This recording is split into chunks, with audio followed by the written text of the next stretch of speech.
Capa física de LAN.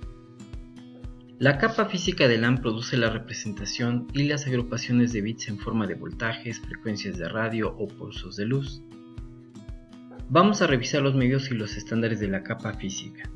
En el caso del medio de cobre, ya dijimos que se utiliza UTP, las señales son pulsos eléctricos y los estándares que trabajan en esta capa son el IEEE 802.3 a través de Ethernet, el ISO 8877 que representa los conectores RJ11 y RJ45 y la TIA 568C estándar de cableado. En el caso de los medios de fibra óptica se utilizan como señales los patrones de luz y el estándar es el IEEE 802.3 de Ethernet. Van a observar que tenemos en el cable de cobre 802.3 y aquí hay algunos estándares añadidos al 802.3 que definen esta parte y también aquí.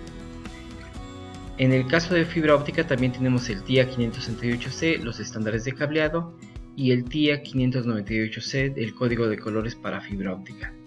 En el caso del medio de las conexiones inalámbricas tenemos como señales las ondas de radio y normalmente están representadas a través del estándar IEEE 802.11 con sus demás estándares de wireless LAN. Es importante mencionar que hay distintas organizaciones internacionales que establecen la estandarización de los protocolos y de la tecnología. En este caso tenemos a la Organización Internacional para la Estandarización, el ISO, la Asociación de Industrias de Telecomunicaciones y la Asociación de Industrias Electrónicas, o más conocido como el TIA-EIA, así como el Instituto de Ingenieros Eléctricos y Electrónicos o el IEEE. Bien, vamos a revisar los medios de cobre.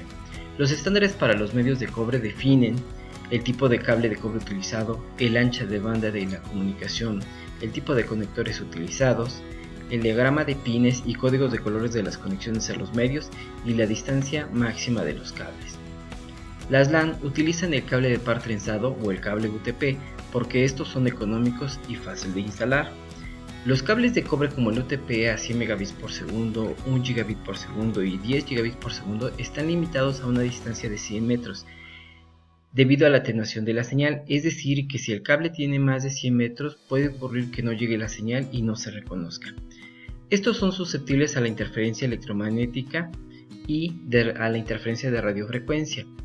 Esto quiere decir que un cable de estos podría aceptar una onda de radiofrecuencia y se podría incrustar directamente en el cable, lo que haría que no se pudieran reconocer las señales. Debido a esta situación existen diferentes tipos de cables de par trenzado. Los más comunes son el cable UTP, cuya denominación es un Shielded Twisted Pair, es un cable de par trenzado no apantallado o no acorazado o no protegido. Esa sería la traducción de un shield sin protección. Cables FTP, Fully Twisted Pair, par trenzado con pantalla global, y cable STP, Shielded Twisted Pair, par trenzado completamente apantallado. En la imagen podemos ver que el cable UTP solamente está trenzado y solamente tiene la cubierta de PVC. En el caso del cable FTP tiene una pantalla global, es decir para los 4 pares, y en el caso de STP tiene una pantalla por cada par más una pantalla o un recubrimiento que recubre los 4 pares de cables. La norma TIA-EIA 568A estipula los estándares de cableado UTP para las instalaciones de LAN. El IEEE define las características eléctricas del cableado UTP y lo que ha hecho es que divide los cables en categorías según su rendimiento en la transmisión de datos. En este caso podemos ver la categoría 5 muy utilizada en las redes de 100 megabits por segundo, el cable de categoría 5E que puede trabajar con velocidades de hasta 1000 megabits por segundo, el cable de categoría 6 que trabaja también con 1000 megabits por segundo y el cable de categoría 6A propio para velocidades de 10.000 megabits por segundo. Existen diferentes tipos de cables, los más comunes y utilizados en la LAN son los cables de tipo directo o straight through y los cables cruzados o también denominados los crossover. En un cable directo los estándares utilizados son en ambos extremos del cable, se tiene que configurar con la norma T568B. En la parte de abajo podemos ver la norma T568A y T568B. Esto quiere decir entonces que un cable directo tiene que utilizar esta norma en su conector y del otro lado, en el extremo del otro lado del cable, tiene que utilizar la misma norma para que sea un cable directo.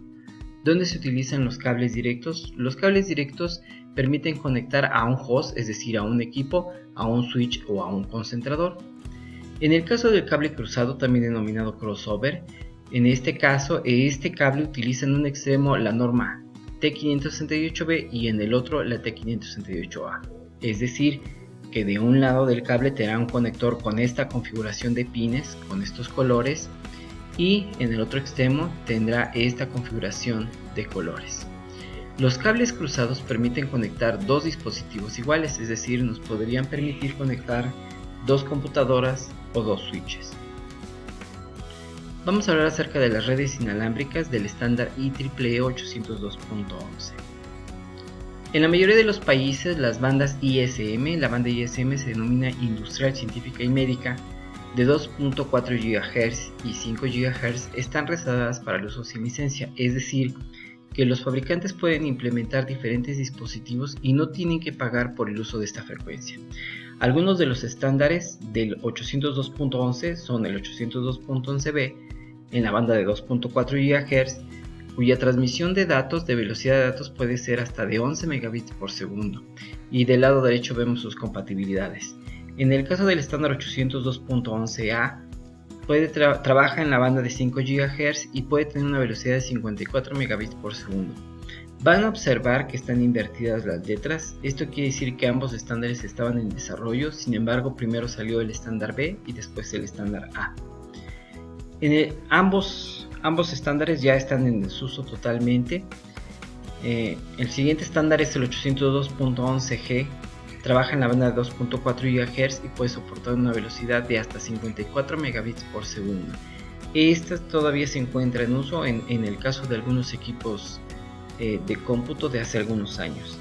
Los estándares más utilizados son el 802.11n, los cuales pueden trabajar en la banda de 2.4 y 5 GHz, y van a observar que en el caso de la velocidad hay diferentes implementaciones de este estándar. Entonces, en algunos casos podrían trabajar a 150 megabits por segundo, en otros casos a 300 megabits por segundo, en otros casos a 450, y la máxima velocidad son 600 megabits por segundo dependiendo de la implementación.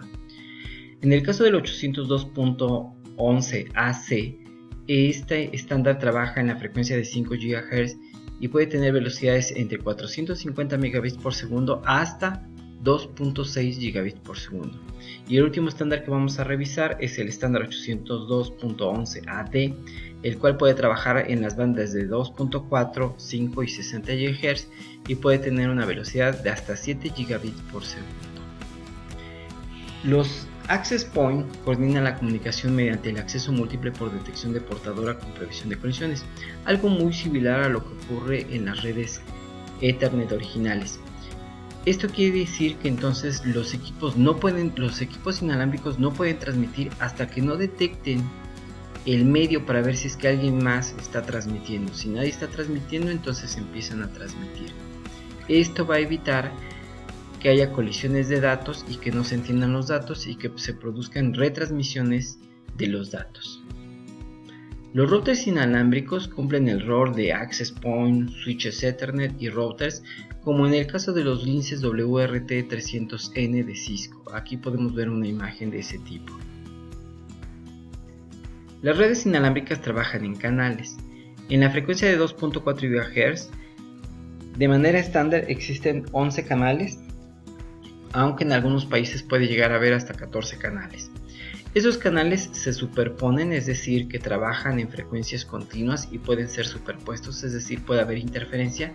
Debido al anterior, se recomienda que algunos puedan trabajar en el canal 1. Si vamos a tener otro router inalámbrico o un AP inalámbrico en una zona muy cercana, que trabaje al menos a 5 separaciones, es decir, que trabaje entonces en el canal 6 y otra separación de 5 canales en el canal 11. La recomendación es que siempre haya al menos 5 canales de diferencia. Los modos de operación de una red inalámbrica o una wireless LAN son dos: el modo ad hoc o BSA y el modo BSS o modo infraestructura. Aquí en la tablita podemos ver que en el modo ad hoc se puede utilizar un área de servicio básica. No necesitamos de un access point o de un router inalámbrico, se pueden conectar dos equipos, ese es un modo ad hoc. La misma denominación se realiza para dos computadoras que se conectan a través de un cable Ethernet. Y en el caso de infraestructura normalmente tiene que ver con si se cuenta con un access point o más de un access point. Para la configuración de una red inalámbrica vamos a identificar tres parámetros que son de los más comunes. El SSID, que es el identificador del servicio inalámbrico, es decir, el nombre que se le pone a la red inalámbrica. Normalmente lo vemos cuando nuestros equipos de cómputo detectan la red inalámbrica. El segundo parámetro es el canal o el channel. Cada estándar dispone de una serie de canales para su conexión y se debe de establecer un canal para permitir la comunicación. Y el tipo de red, ya habíamos dicho que bueno, en este caso se refiere a si la red inalámbrica trabajará en el modo ad hoc o en el modo infraestructura, es decir, sin access point o con access point. Y bueno, la mayoría de los access point o de los routers inalámbricos se puede acceder a través de una dirección privada como la dirección 192.168.0.1 o la dirección 10.0.0.1 para acceder a la administración del dispositivo.